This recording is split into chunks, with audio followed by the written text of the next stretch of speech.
सुप्रभात बच्चों, मैं खुशबू शर्मा आज की ऑनलाइन क्लासेस में आपका स्वागत करती हूँ। बच्चों, आज हम पढ़ने वाले हैं हिंदी व्याकरण। हिंदी व्याकरण के अंतर्गत हम पढ़ेंगे उपसर्ग। बच्चों, उपसर्ग शब्द दो शब्दों से मिलकर बना है, उप तथा सर्ग। उप का अर्थ होता है बच्चों समीप, और सर्ग का होता है अर्थ सृष्टि करना। और इसका मतलब हुआ बच्चों किसी शब्द के समीप आकर नया शब्द बनाना। वे शब्दांश जो किसी मूल शब्द के पूर्व लगकर नए शब्द का निर्माण करते हैं, वे उपसर्ग कहलाते हैं। अर्थात ऐसे शब्दांश, बच्चों ध्यान देंगे, उपसर्ग शब्दांश होते हैं, शब्दों का अंश होते हैं जो किसी मूल शब्द के पूर्व लगते हैं और उनके अर्थ में परिवर्तन करते हैं, एक नए शब्द का निर्माण करते हैं, नए शब्द का बोध कराते हैं। उन्हें हम उपसर्ग कहते हैं। उपसर्ग की विशेषताएं: शब्द के अर्थ में नई विशेषता लाना, शब्द के अर्थ को उलट देना, शब्द के अर्थ में कोई खास परिवर्तन न करके मूल अर्थ के इर्द गिर्द ही अर्थ प्रदान करना। ये कुछ विशेषताएं हैं बच्चों जो उपसर्ग की हैं।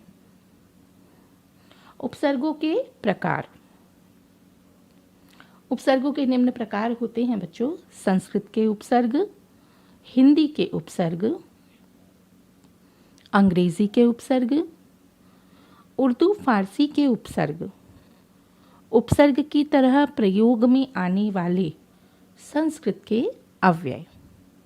आइए इनके बारे में विस्तार से जानते हैं। संस्कृत के उपसर्ग। बच्चों, हिंदी भाषा में बहुत से उपसर्ग ऐसे होते हैं जिनका प्रयोग जो संस्कृत भाषा से हिंदी में आए हैं, तो ऐसे उपसर्गों का प्रयोग हमें जहाँ देखने को मिलता है वे संस्कृत के उपसर्ग कहलाते हैं। जैसे परा। परा का अर्थ होता है बच्चों पीछे, उल्टा।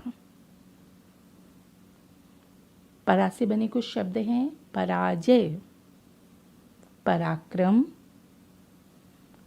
पराधीन, परास्त।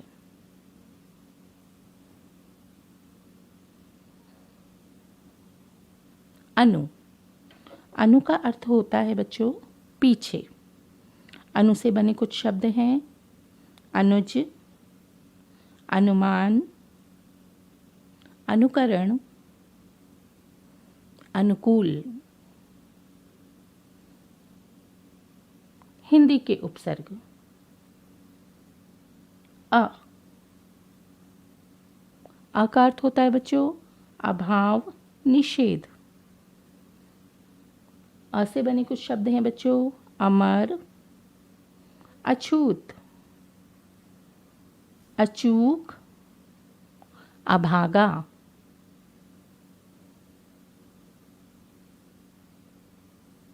नी। नी का अर्थ होता है बच्चों निषेध, अभाव।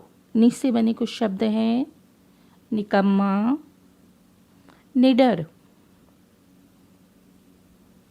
निहत्था, निठल्ला। अंग्रेजी के उपसर्ग। चीफ। चीफ का अर्थ होता है बच्चों मुख्य, प्रमुख। Chief justice, chief minister, chief guest. Deputy. Deputy का अर्थ होता है बच्चों सहायक। Deputy collector, deputy commissioner, deputy inspector. Urdu Farsi के उपसर्ग। सर। सर का अर्थ होता है बच्चों मुख्य।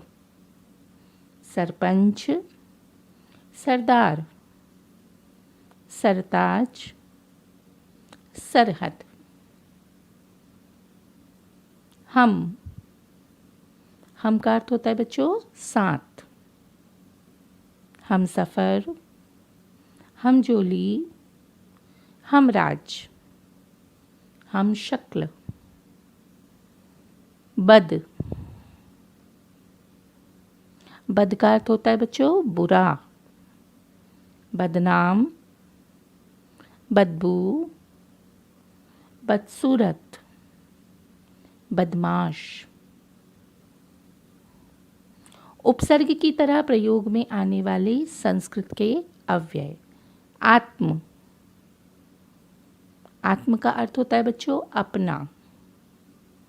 आत्मज्ञान, आत्मचरित्र, आत्मकथा, आत्मरक्षा।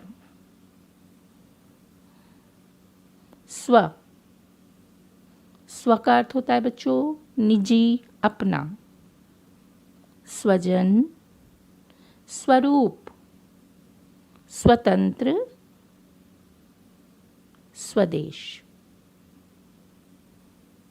इस तरह से बच्चों हमने आज उपसर्ग के विषय में जाना, उसे समझा। आशा है मुझे कि आपको उपसर्ग समझ में आया होगा।